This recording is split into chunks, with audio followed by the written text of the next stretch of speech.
how to sign in to Khan Academy app. If you have been using the Khan Academy application and you have recently signed out from it and you don't know how to sign in on it, don't worry, in this video I will show you how to do it. So let's get started. First of all, open the Khan Academy app just like this. After opening it, you will find something like this on your home screen.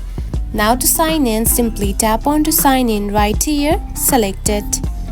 Then here you can simply continue with Google, Facebook, Apple or email, and you can simply sign in.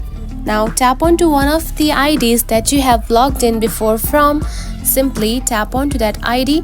So I have logged in before from my Apple, so I will continue with Apple. Now tap on it.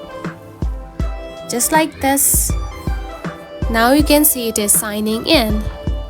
Now you can see you have simply signed in, and that's it. This is how you can sign in to Khan Academy app.